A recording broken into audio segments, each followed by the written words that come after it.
Howard Botwinick. I am sometimes known as Doc, D-O-C-K. I live in San Francisco. And so I jokingly refer to myself as the Doc of the Bay. And I'm a physician, I'm a musician, and I teach Tantra. What we do in Tantra is try to expand our awareness.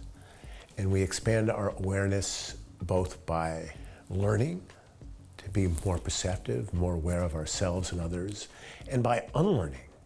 There's so many bad lessons that we learn growing up that close us down, and we have to unlearn those lessons to open up. For example, we were told to shut ourselves down, to not be so active, not be so free, not be so loving, stay away from strangers, And one song that I've written, which is informed by my Tantra, is called I'm Coming Home. And it's about coming home to that place of love that we were all born within. And it's really about just remembering, and it's not even learning. And I'm just going to share one verse of that song with you to give you an idea what I'm speaking about.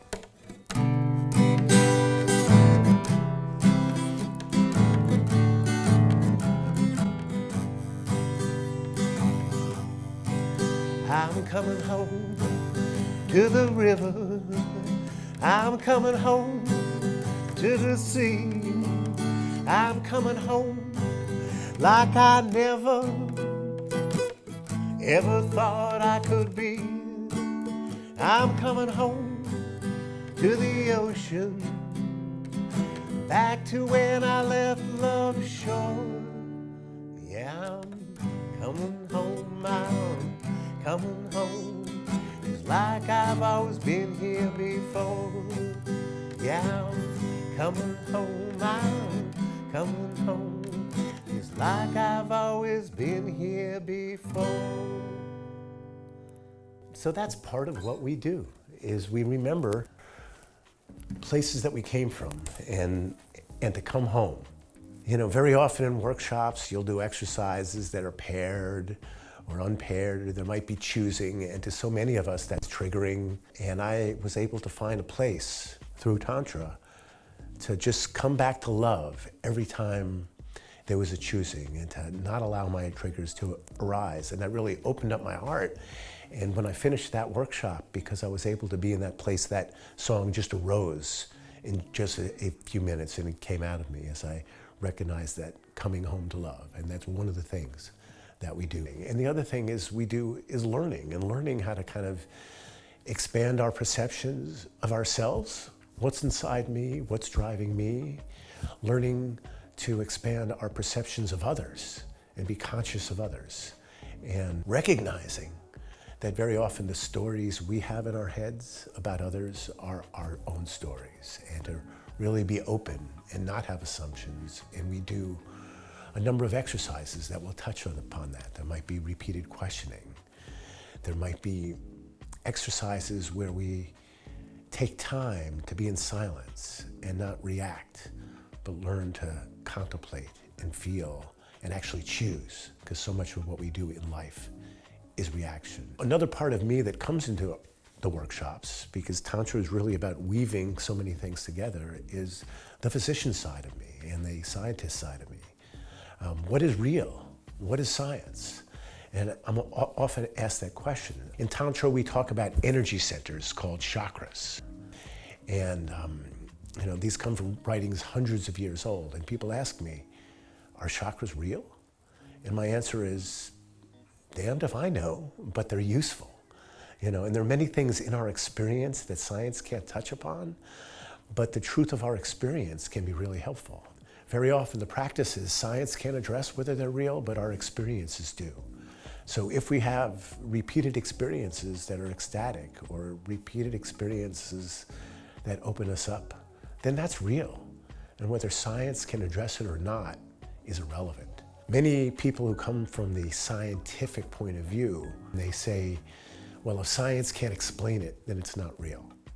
And that's failing to recognize that science is an attempt to model reality. And there's so much of reality and so much mystery that science can't yet explain. So just because science cannot explain it does not mean it's not real. And so much of what science tries to do is to understand the mystery that we can't yet explain. Something else that I bring into my workshops because of my medical background is things that we know are real. Little medical pushpins that practices in Tantra that I can point to science, and I can point to scientific literature and say, look, there's documentation about this. This is real. One example of practices that we do in Tantra that science has demonstrated is real is the breathing practices. And we spend time just learning how to breathe and be conscious of our breathing. You know, it's funny, it's the most kind of basic thing that we do physiologically is to breathe. We learn to do deep, slow breathing as part of many of our practices. And science now knows that just doing that deep, slow breathing for 10 minutes turns on your parasympathetic nervous system. That's the part of the nervous system that slows down your heart rate, that lowers your blood pressure, that gives you a sense of well-being. And these ancient practices touch upon this basic physiologic response. It's the opposite of the fight or flight. And it calms the whole body down, both psychically, psychologically, and physiologically. One other example is oxytocin. Oxytocin is commonly referred to as the love hormone. It's also the spirituality hormone. They've done research with oxytocin that when you spray it up people's noses and half people get real and half get fake, those who get the oxytocin feel a greater feeling of connection to others, connection to the universe. We've demonstrated that many of the practices we do in Tantra raise our oxytocin levels, and we feel more connected to each other and more connected to the universe as a whole. So there are many, what I like to call medical pushpins, that I can say, yes, this is true.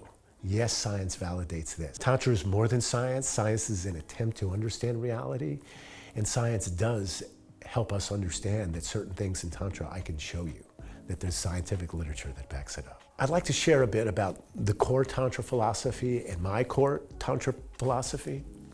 The core philosophical underpinning of Tantra is non-duality, that we are all one. The writings say we are all one of a single universal consciousness, and we're just in our own little game thinking that we're individuated and we're separate from that.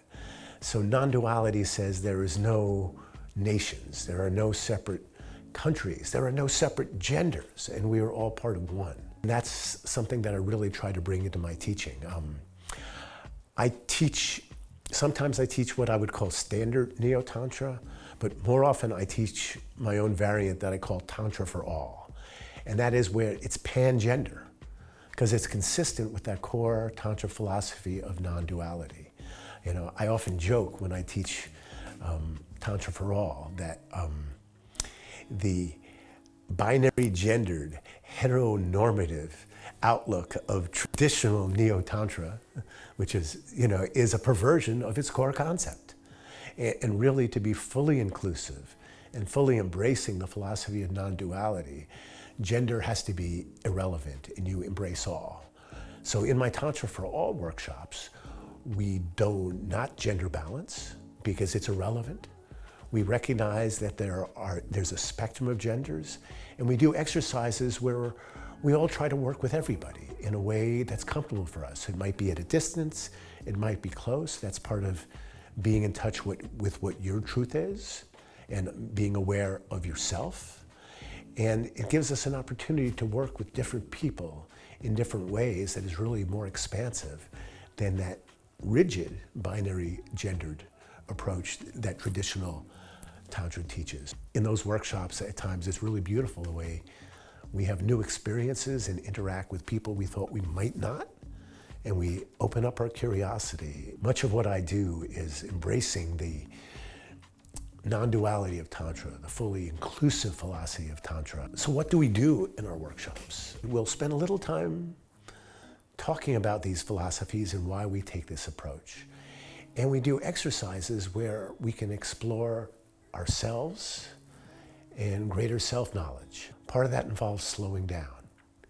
It might be as simple as an exercise where you stand apart from each other and the other person will motion you to suggest you come closer or move further away. And rather than reacting and immediately, because we're used to reacting, we stop and we pause and we feel and we find the space to really choose what we want to do rather than being in reaction. And that's a very simple exercise that really, by slowing down, we can explore our own choices and our own perceptions of others. Some of the exercises we do solo. It might be just being more aware of your body, more aware of the perceptions of energetic flow within your body, and doing it slowly and doing it consciously without expectations. I think it's important to bring up the issue of sexuality in Tantra, because people say, Tantra, oh, that's that sex thing, huh? We do in some of our workshops exercise that touch upon sexuality and our perceptions of sexuality and our body perceptions. And that's important not because sex is important per se, but because so many of our triggers, so many of our reactions are tied around our body perceptions and our feelings around sexuality. And so by gently exploring those, patiently, consciously, we can start to tease apart what are our reactions and what do I truly feel and what do I truly want. So sexuality is really a rich field for reactions and triggers and childhood woundings. And we explore those solo and at times with others in a gentle, conscious way so we can start to become more aware of who we are, more aware of our triggers, and be able to recognize when we're having a trigger, recognize when our mind is telling us a story, and be fully present into what we're really feeling and choose consciously in that moment. And in our workshops, at times I bring in music, a song like I'm Coming Home, to really understand, I think, the kind of feelings and the kind of explorations that we do in our workshops. I hope that we have a chance to meet in a more intimate basis than here through the lens, and that we get to share and explore and gently and consciously expand together. Thank you for joining me.